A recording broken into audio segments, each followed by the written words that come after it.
Welcome back to CFO Weekly, where we're talking with financial leaders about how to build efficiency in their teams, create time for strategy, and ultimately get results. With your host, Megan Weiss. Let's jump right in. Today, my guest is Jeremy Foster. Jeremy is Chief Financial Officer at Telroo. He has more than 15 years of experience as a senior executive, primarily in the technology and banking arenas. He's been CFO or COO for 3 Inc. 5000 companies, 2 of which have made the Inc. 500, and all 3 have been recognized by the Austin Business Journal as among Austin's best places to work. At Kasasa, he guided strategy for a $25 billion bank product portfolio, managed an analytics team responsible for product performance and financial reporting for 800 banks and credit unions, and led the development of an enterprise-grade business intelligence platform. Hello, Jeremy, and thank you so much for joining me on today's episode.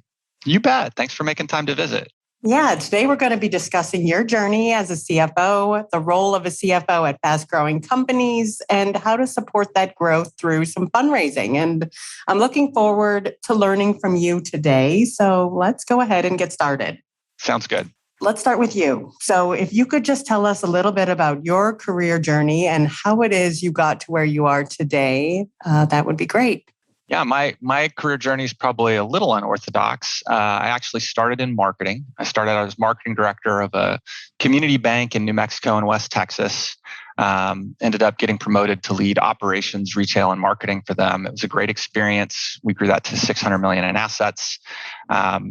And then, really enjoyed the team that I worked with, but kind of had an entrepreneurial itch. So in the space of I gave a pretty extended notice period. And then when I finally left the bank in the space of about a week, quit my job, got married, moved to Austin, and started a new company. And so moved exciting out here. Times, sounds like. Yeah, and 6 days of that week was the honeymoon, so it was a busy time, and that startup was a standardized test prep company intended to help provide cost-effective SAT and ACT preparation for disadvantaged kids, and we were profitable pretty early on, but not making enough to really support my wife and I both. And so I went back to work for a company called Accenture when we decided to have kids. And small company. Yeah. Ended up starting as a banking subject matter expert for a very large nationwide bank engagement, and then ended up leading curriculum management. They created a full-time role called curriculum lead, and I helped manage the frontline training curriculum. And this was in the middle of the banking crisis, so it was a fun time to be involved in that. And then had a great opportunity to go work for a startup here in Austin called Bankview, and started as what they called an executive consultant, which was really kind of a mix of consulting and account management, and then ended up leading our analytics team, then took over a portion of our finance team, went back, had the opportunity to get my MBA. So got my MBA and then came back to the company full-time as CFO. And so was CFO there for about 5.5 years, helped scale the company, helped sell the company to private equity, then went to another smaller company here in Austin and spun out a startup called Homeward that's done well, and then had a great opportunity to come back to Talroo, come back up to a bigger company with Talroo, and have been there for about 3 years and have just really been enjoying it. Yeah, what an accomplished background you have. And like I was mentioning before we started this conversation, that you're the second CFO I've spoken to in the last 4 weeks that's come from a marketing background. So, which is really unusual, but I think it's a really terrific fit given the importance that the consumer plays, and the increasing importance that understanding consumer unit economics really plays for the CFO. And so I think if you have a good grasp on how to acquire customers, you're going to do a better job helping to grow an organization. Yeah, that's a great point. So as you look back throughout your career, are there any stories that stand out in your mind as like moments that turned your career from one direction to another? Obviously, making the jump from marketing to accounting and finance was probably one of them. Yeah, absolutely. So at the bank, I think the first real opportunity I had to branch out into operations came when, as marketing director, I started picking up special projects effectively for our CEO. And one of those, we had a situation where our ATMs were constantly down, and it was impacting consumers. And so I was raising it as an issue, and our CEO said, "Well, then it sounds like we need to fix it. Let me know what you need to do to go fix the problem for us." And so he really gave me the support that I needed to go out and effectively find, source, and renegotiate a better contract with a different vendor. And we ended up with better service delivery at a lower cost. And the combination of those two things, I think, really caught the CEO's attention. And so that opened up a lot of opportunities for me in operations, which led to more opportunities leading all of our retail banking group. And so I think that was a real key opportunity. And then another one was at Bankview, which became Kasasa. As I moved into our analytics division, we identified some challenges and opportunities in our pricing and in our invoicing. And as we built out the function that we needed to effectively begin recontracting clients, we were able to effectively turn an invoicing and collections activity into a client renewal and revenue center. And so I think that also created a pretty meaningful opportunity for me as I moved into finance. And both of those really came because someone, in the first case the CEO, and in the second case our controller, looked at the value that I was providing and said, "Hey, I think there's an opportunity for you to create more value in this space." And so I think a big part of my career has just been looking for the problems that are most painful and most need to be solved, finding the right support to go solve them, and then doing a good job with that. And if you do that, then that opens up opportunities wherever there's room for growth in the organization. Yeah, absolutely. Making an impact really is what it comes down to. That's right. So let's talk about your current organization, Telroo, and what it is that they do.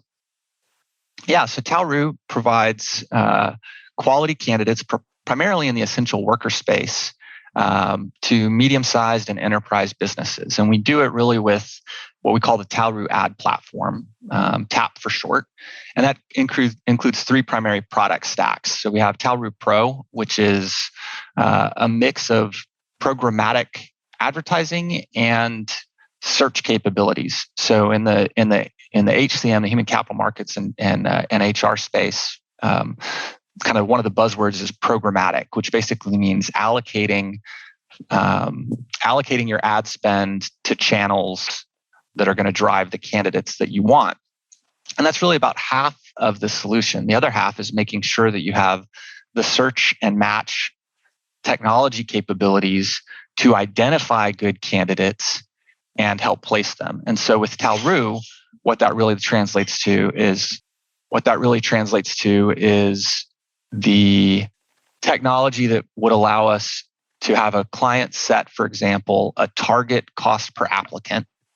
And then we go out and we drive the traffic and we look at the conversion rates to make sure that the candidates that are going to become qualified applicants for that employer are effectively hitting and meeting that target. So, if you're a CFO looking to staff somebody, you've got budgets that are set, and then your recruiters are going out and they're trying to fulfill the organization's needs within those budgets.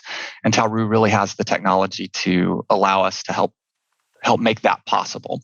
Then we have an events product that essentially schedules and then manages attendance to try to help drive candidates to hiring events. And then we have an insights product that won 2019's HR Executive Magazine's Product of the Year award. And it allows you to plan your recruitment strategy with actionable data by being able to look at places like, in a specific market, how many job seekers are there looking for this specific type of job, right? So if you wanted to plan out a warehouse, you could, for example, use that data to think about which city you might want to build that warehouse in.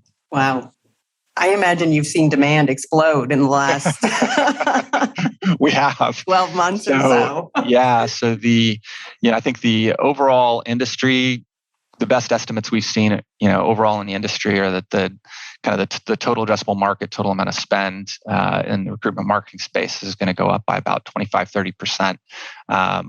We've had significantly greater growth than that over the last year. A lot of that is because the quality investment that we have made in our product has allowed us to do a better job driving high quality candidates. And so we see significant increases in spend from clients as we as we deliver for them. Yeah, I haven't spoken to one CFO who hasn't mentioned staffing as their number one pain point. Yeah, it is an incredibly important it's always important, right? For most organizations. Yeah. Most organizations today, the most important resource that you have is people.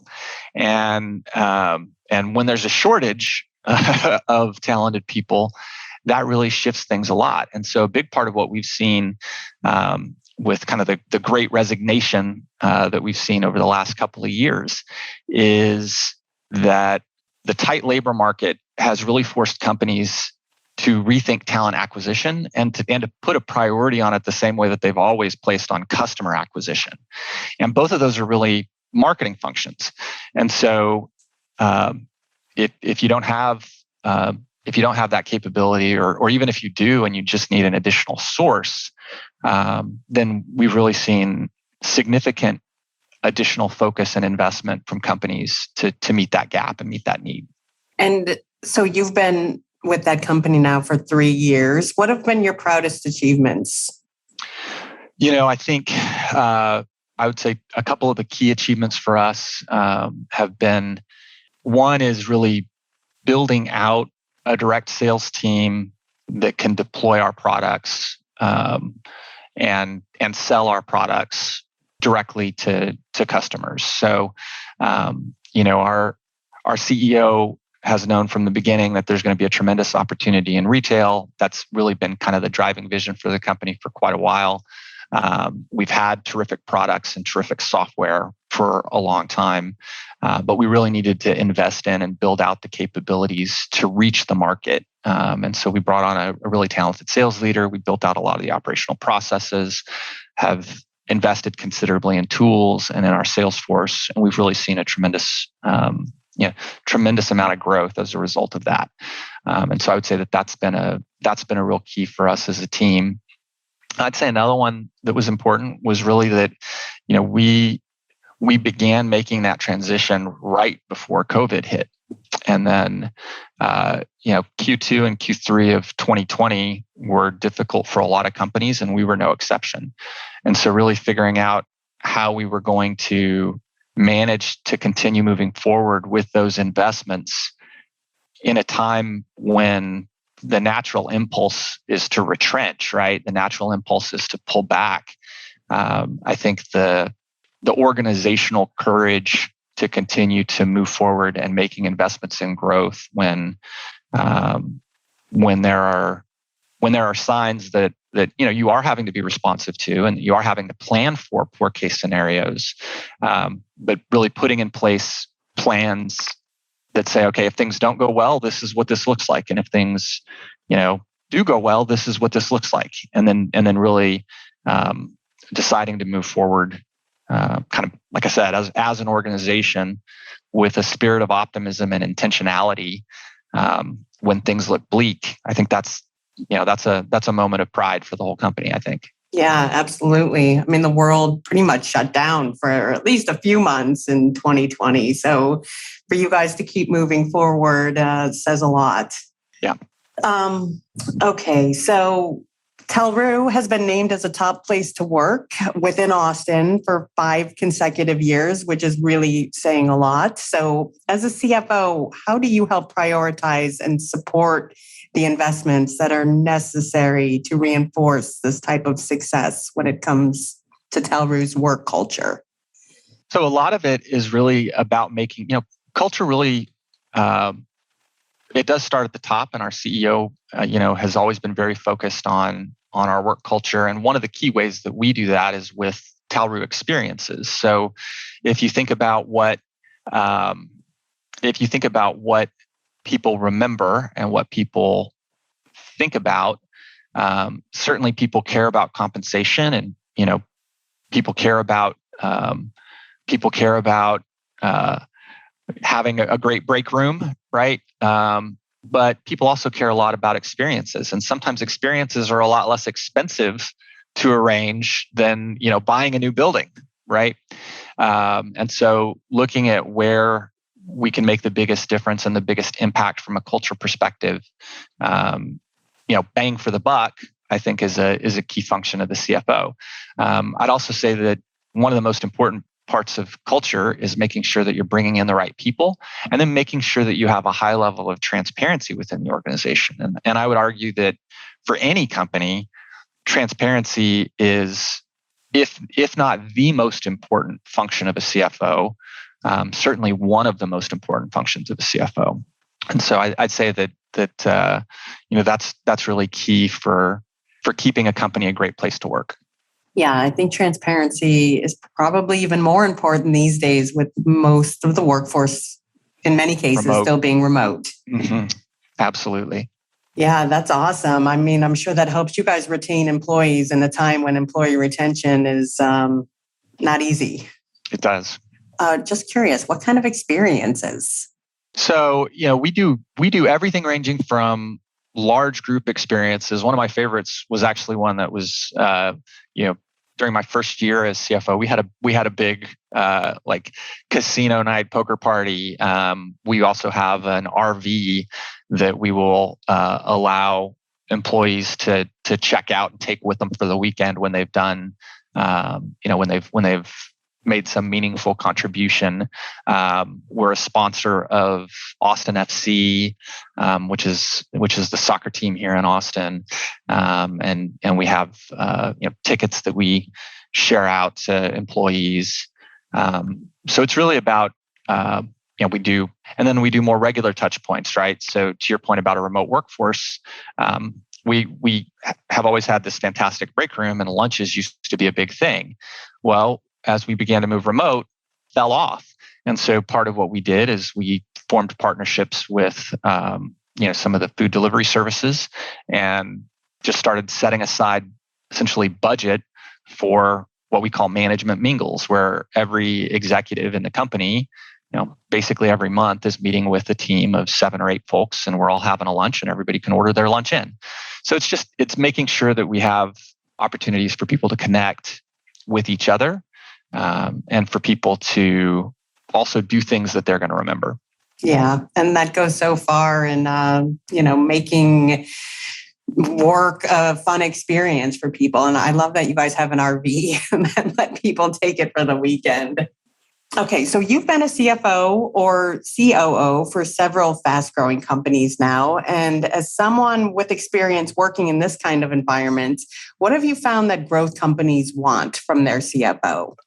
So I think it varies a lot based on the company. When I look at the 3 companies I've been at that have hit the Inc. 5000, that every single one of them, my core CFO duties, right, of let's make sure that we're putting resources where resources need to go, that's always key. All of them are always trying to figure out where do we need to put resources. And so a key part of that is classic, Goldrat's classic theory of constraints. You look at whatever it is that's limiting the organization from growing. It might be that you don't have a good sales team to reach out and reach customers directly.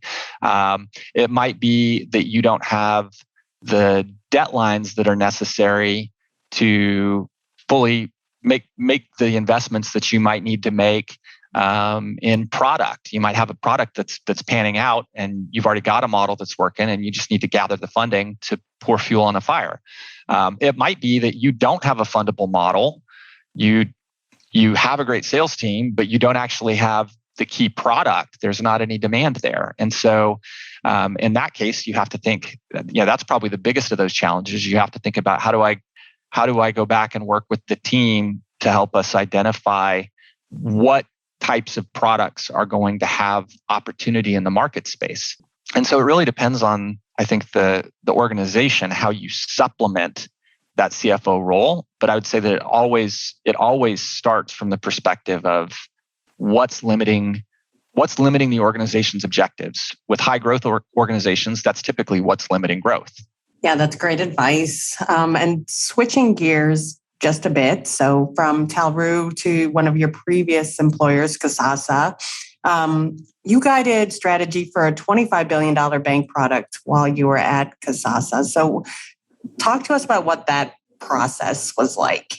Yeah, so Kasasa was really a distributed, branded suite of checking and savings account products. Probably the best way to think about it is, you might be able to buy Rolex at the local jeweler, and Kasasa was effectively providing the Rolex of checking account solutions. And so when you're dealing with something like bank products that have deposits attached to it, a key piece of that is understanding your client's asset and liability management profile. A lot of it's understanding the underlying, consumer economics that go into making those products good for a customer. In the case of Kasasa would power, for example, you might be able in the current market to pick up 3% interest on your checking account, but you need to swipe your debit card 10 times and you need to take an e-statement, right? Well, 3% is a great rate on a checking account. That's fantastic for a consumer. The client, the bank or the credit union, earns money every time you swipe your debit card. So if you can align the interest of the consumer with the interest of the organization can pay a premium interest rate for it. And so then it really becomes about making sure that you're working through getting that product design right, and putting in place strategies that help your product stack work with all of their other products. And obviously, in a rate environment that has some intersections with finance. And so with my background in banking and my background in finance, I was a very logical touch point for helping to provide some of those strategies. And you also have significant experience in multiple equity rounds. So what, in your point of view, is the role of the CFO when preparing for fundraising?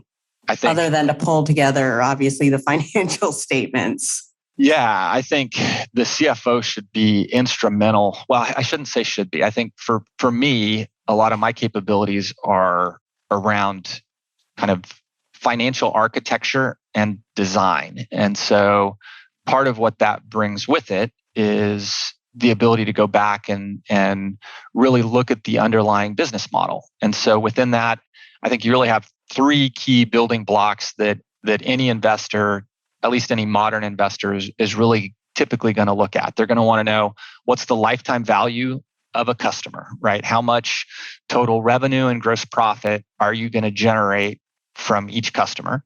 And then they're going to want to know how much is it going to cost you to acquire that customer. So you've got your customer acquisition costs. And a lot of times in the finance space, we talk about that as LTV over CAC, right? And different investors might have a 3-to-1 ratio. Some might have a 5-to-1 ratio. The real question is, what are you looking for to make that an investable model? And if those two things are right, then you know that you have a profitable way. You know that you can acquire customers profitably. You can put money in, you can get customers, and you can make money from those customers. And then the next question is, how many of those customers are out there, right? What's the total addressable market? And if the total addressable market is big enough, then you know that you can make enough money off of enough customers to cover whatever your investment is. And so, oversimplifying a business model a bit, if you can start with those three building blocks, then a lot of times from there, you're able to put together a ground up build on a growth model that is a highly investable growth model. And that's really what investors are looking at. They're looking at it and they're saying, okay, if I pour money in, it's, venture capital and private equity can be there's a bit of art to it at times, but it can also be pretty formulaic. And the key formula is, if I pour money in the top, do I get more money out the bottom? Right? And that's kind of the question. And as long as you can, with a high degree of confidence and a good level of support and data, put together and support a model that can drive that result, then you're going to be able to get investment. And then it really becomes, they'll also want to check the box on the management team.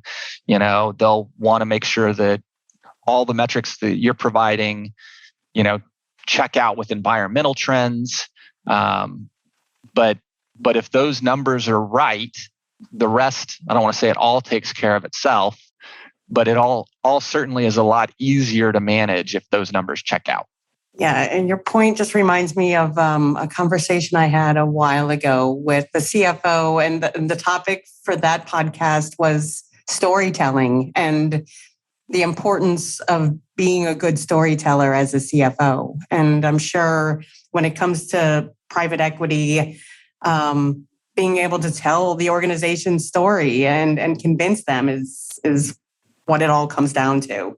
Yeah, it is. And I definitely think that being able to tell the story is important. And it's easier to tell a good story if that story is true.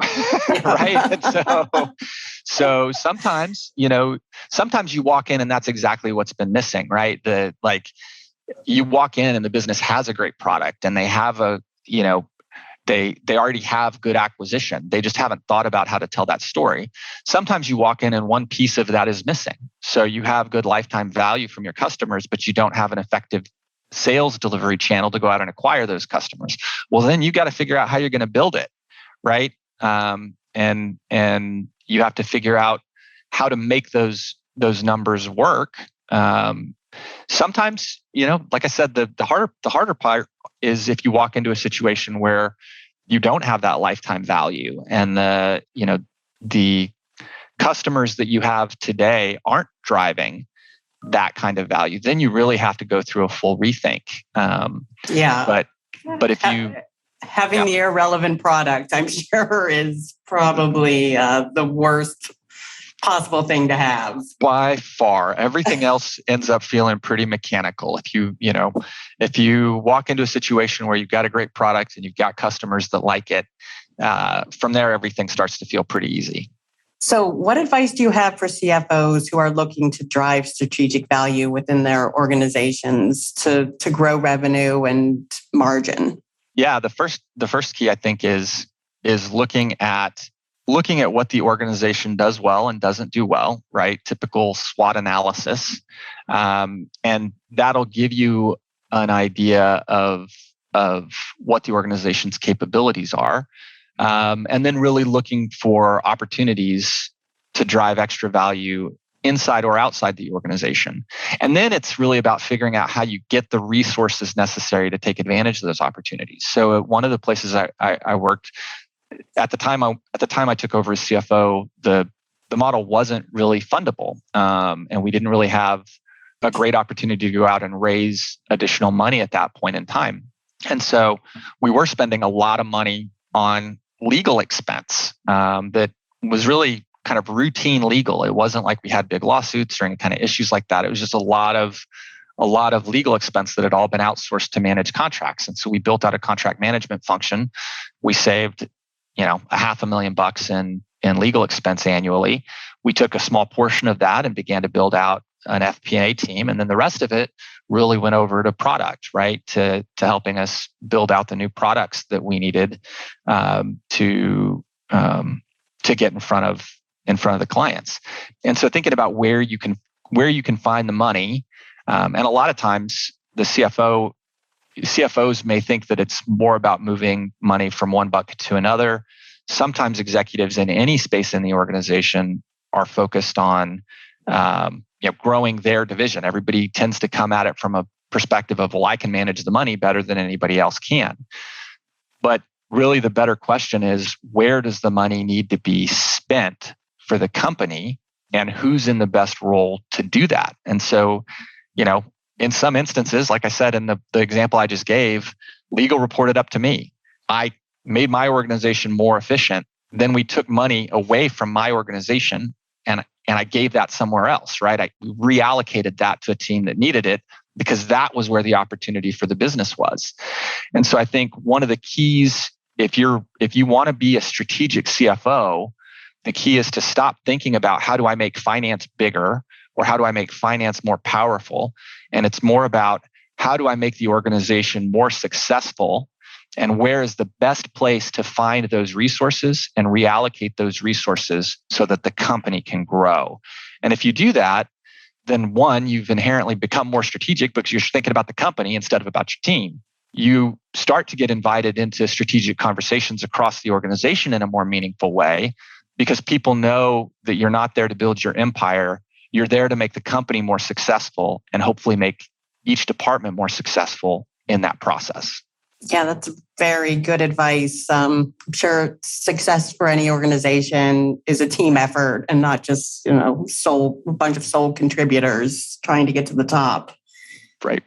So lastly, as a CFO, what is currently keeping you up at night? Well, I think, looking at the overall domestic and global environment. It's a crazy world.